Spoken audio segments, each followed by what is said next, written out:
Shalom semuanya, dengan Tikva di sini. Dalam video kali ini saya akan menyampaikan Parashat Hasyafua, yaitu Parashat Kitetse, yang saya terjemahkan dari Rebbetzin Chana Bracha yang ditulis berdasarkan sudut pandang perempuan. Parashat Kitetse terambil dari Kitab Ulangan pasal 21 ayat 10 sampai dengan pasal 25 ayat 19. Melepaskan induknya pergi sebelum mengambil telur unggas merupakan suatu mitzvah yang mengajarkan kita pelajaran yang sangat mendalam tentang keibuan. Ibn Ezra menjelaskan bahwa seorang ibu atau induk hewan itu sangat penting. Oleh sebab itu, orang yang sedang berburu, jika dia menemukan seorang burung dengan induk dan telur atau anaknya, ia boleh mengambil telur, tetapi harus melepaskan induk burung tersebut.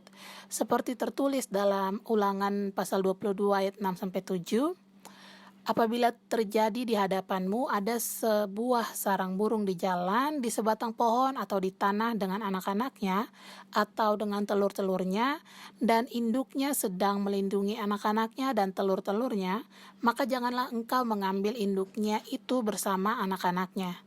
Tetapi engkau harus membiarkan induk itu pergi, sedangkan anak-anaknya boleh engkau ambil bagi dirimu sendiri, supaya baik keadaanmu dan lanjut umurmu. Judul yang pertama, menghormati ibu dari kehidupan. Ramban menanggapi bahwa dengan melepaskan induk seperti ini, kita sedang melakukan mitzvah yang besar dan sangat dalam. Keliakar menemukan bahwa ada kesamaan antara hal ini dengan perintah bahwa kita harus menghormati orang tua kita sendiri. Kedua mitzvot ini mengajarkan kita bahwa tidak ada satupun makhluk hidup yang datang ke bumi tanpa melalui ibu. Konsep ini menggiring kita ke sumber rantai kehidupan yang dimulai dari Hashem sendiri yang melahirkan bumi. Itu sebabnya semua ibu yang ada di bumi ini memiliki aspek keibuan dari Hashem sendiri yang melahirkan bumi. Maka dari itu, kita harus menghormati orang tua kita, khususnya ibu yang menghantarkan kita untuk bisa hidup di bumi ini. Oleh sebab itu, jika mendoakan anak laki-laki tetapi berdoa untuk hal-hal fisik seperti kesehatan, pendidikan, dan lain sebagainya, ini kita menyebutkan nama anak laki-laki tersebut, Ben, nama ibunya. Dengan melakukan kedua mitzvot ini, kita jadi lebih dalam lagi percaya kepada kedahsyatan Hashem, Sang Pencipta alam semesta, dan penghargaan yang tepat diberikan adalah umur panjang di bumi. Pondasi dari semuanya ini adalah iman, seperti tertulis dalam Habakuk pasal 2 ayat 4, tetapi orang benar akan hidup oleh imannya. Judul yang selanjutnya, untuk keperluan tikun olam. Mitzvah untuk melepaskan induk burung itu merujuk pada pembangunan rumah baru, karena mitzvah ini bermula dari konsep bahwa Hashem yang membuat dan membangun dunia ini. Apabila engkau mendirikan sebuah rumah baru, maka engkau harus memagari sotoh rumahmu supaya engkau tidak menaruh darah atas rumahmu itu apabila seorang jatuh darinya. Tertulis dalam Kitab Ulangan pasal 22 ayat 8. Rashi mengomentari ayat ini bahwa frasa seseorang yang jatuh dalam tanda kutip ini merujuk kepada orang yang dihukum Hashem atas dosa yang ia lakukan. Oleh sebab itu, ia pantas untuk jatuh dan mati. Hashem memberikan hal-hal yang baik untuk terjadi melalui orang-orang yang berlaku baik, dan hal-hal yang buruk kepada mereka yang berlaku buruk. Rabbi Eliyahu Kitov menanyakan konsep mengapa kita harus melepaskan induknya bukan anaknya atau telurnya yang sebenarnya masih lemah.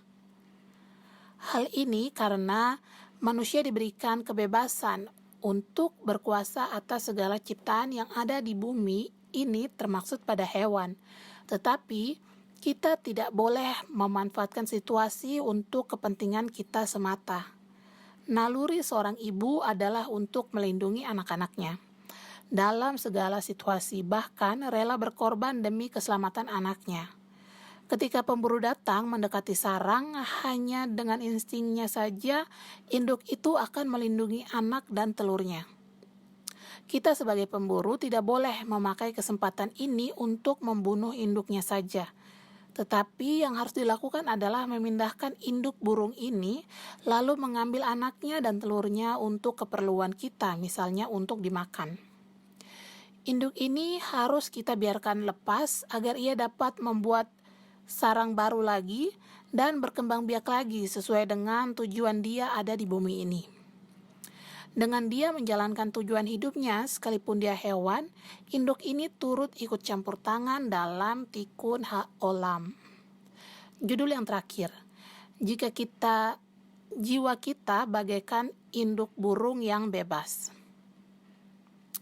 Ramban menghubungkan konsep ini dengan alasan kabalistik. Ia mengutip Rabbi Rahmai dari Sefer Habahir yang mengatakan bahwa Torah lebih mengedepankan ibu dibandingkan dengan ayah. Hal ini berkaitan erat dengan binah, yang diartikan sebagai intuisi atau suara hati. Seperti ada tertulis, ibu itu dipanggil binah. Seperti halnya ibu yang memiliki kehormatan untuk melahirkan anak, binah juga melahirkan 7 sefirot yang lebih rendah, yang merefleksikan 7 hari penciptaan. Jadi kita membebaskan induk burung ini agar dia bisa bertemu kembali dengan penciptanya dan melanjutkan misi dia untuk ada di bumi ini. Pelajarannya adalah dengan memperdalam iman dan perbuatan baik yang kita lakukan di bumi, kita juga telah melahirkan, dalam tanda kutip, kita telah melahirkan anak untuk jiwa kita. Terima kasih sudah mendengarkan. Apabila konten ini memberkati Anda, jangan lupa like, komen, dan subscribe untuk video-video selanjutnya. Shabbat Shalom.